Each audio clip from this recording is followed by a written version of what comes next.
हम आपको एक ऐसे समुदाय की कहानी सुनाने जा रहे हैं जो सदियों से अपने अस्तित्व, पहचान और इतिहास को खोज रहा है।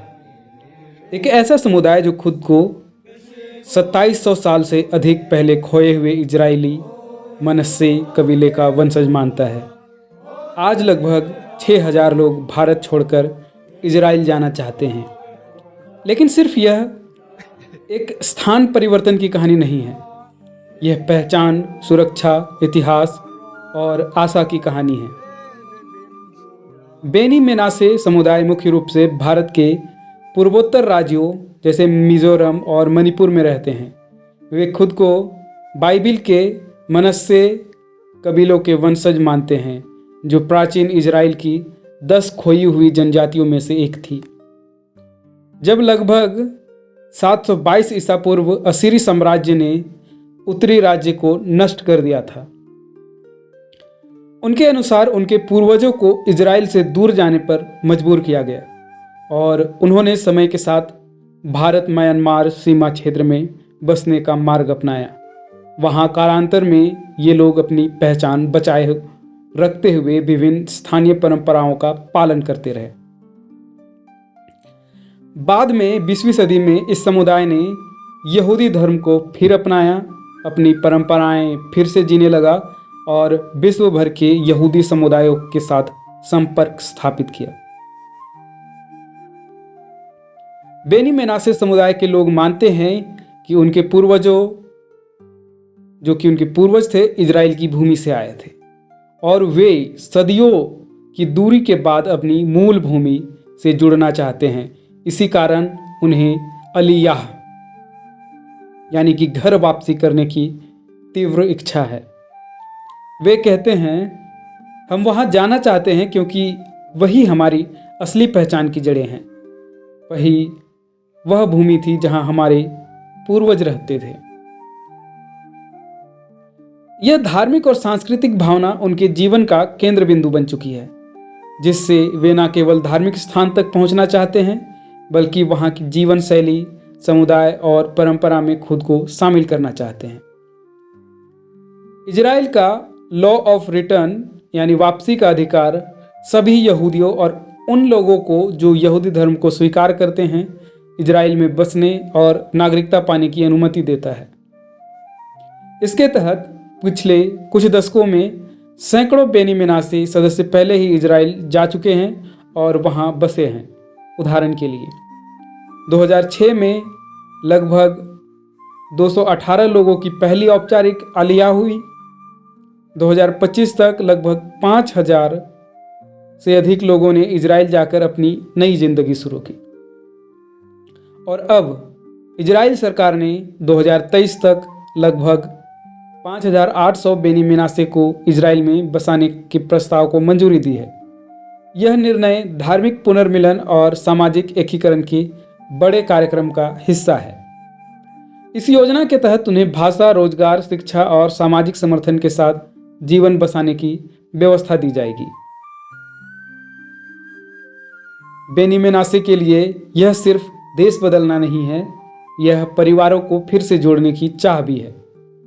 कई लोगों के भाई बहन पहले से ही इजराइल में रहते हैं और वे उन्हें फिर से अपने पास पाना चाहते हैं। वे कहते हैं, हम वहां जाना चाहते हैं ताकि हम अपने परिवार के साथ जीवन को शुरू कर सकें। एक ऐसी दुनिया जहां हम अपने इतिहास और समुदाय की पहचान को साझा कर सकें।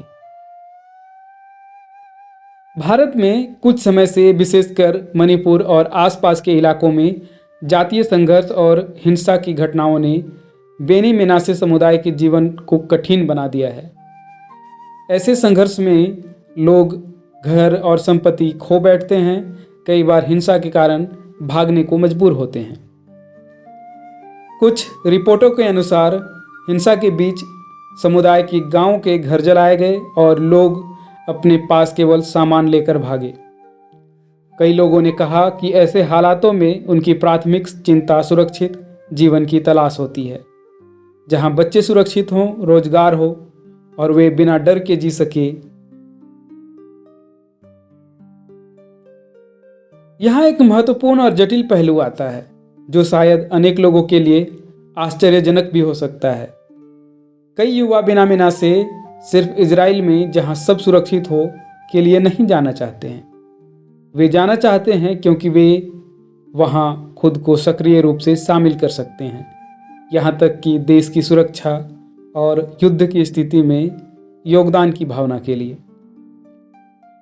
ऐसा रहा है कि कुछ युवा कहते हैं कि वे इजराइल की सेना यानी कि IDF में शामिल होने के लिए उत्सुक हैं, यहाँ तक कि वे चाहते हैं कि वे हमास के खिलाफ संघर्ष में अपने साथियों के साथ कंधे से कंधा मिलाकर लड़े।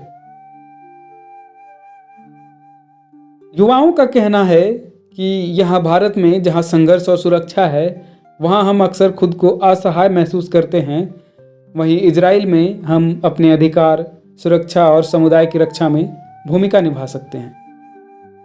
यह भावनात्मक रूप से सुरक्षा ढूंढने से कहीं अधिक है। यह एक ऐसी जगह चुनना है जहां वे न केवल सुरक्षित रह सके बल्कि संस्कृति, इतिहास और रक्षा का हिस्सा बन सके। इजराइल ने यह योजना न केवल धार्मिक पुनर्मिलन के लिए तैयार की है बल्कि उत्तरी गलील के सीमांत और संघर्ष प्रभावित क्षेत्रों को मजबूती देने के लिए भी तैयार की है। ऐसे क्षेत्र जहां पहले लोगों ने हिंसा या असुरक्षा के कारण पलायन किया है। यह निर्णय सुरक्षा और व्यवहारिक रणनीति के तहत भी देखा जा सकता है। ऐसे इलाकों में आबादी बढ़ाकर सामाजिक ढांचे को स्थिर करना और आंतरिक सामर्थ्य को सुदृढ़ करना है। इजराइल में आर्थिक अवसर, बेहतर स्वास्थ्य सेवाएं और शिक्षा के बेहतर साधन भी एक बड़ा कारण है। कई समुदाय के लोग कहते हैं कि वे अपने बच्चों को बेहतर भविष्य देना चाहते हैं जहां जीवन की मूलभूत सुविधाएं और अवसर उपलब्ध हो। यह आर्थिक आशा भी लोगों को खींचती है क्योंकि वहां उन्हें स्थिर रोजगार, शिक्षा और सामाजिक सुरक्षा मिलने की संभावना रहती है। बेनी मेनासे की कहानी में एक जागरूक चेतावनी भी है। नई जगह बसने से पहले वहां की सामाजिक, आर्थिक और भावनात्मक चुनौतियां भी सामने आती हैं। कुछ समुदाय के सदस्यों को भाषा, सामाजिक ढांचे और नए जीवन के लिए ढालने में कठिनाइयां हुई है, लेकिन इसके बावजूद वे कहते हैं, हम जानते हैं कि चुनौतियां होंगी, पर यह वह जगह है जहां हम अपने इतिहास को फिर से जीवंत कर सकते हैं और वह जीवन पा सकते हैं जिनकी इच्छा हम रखते हैं। बेनी मेनासे समुदाय की भारत से इजराइल की यात्रा सिर्फ स्थान परिवर्तन नहीं बल्कि एक इतिहास, पहचान और भविष्य की चाह है, जिसमें धर्म, परिवार, सुरक्षा, युद्ध जैसी स्थितियों में भागीदारी, सामाजिक समावेशन और अवसर सभी जुड़े हुए हैं। वे कहते हैं, हमारा लक्ष्य सिर्फ इजराइल जाना नहीं, हमारा लक्ष्य वहाँ अपनी पहचान, सुरक्षा और भविष्य को पुनर्स्थापित करना है।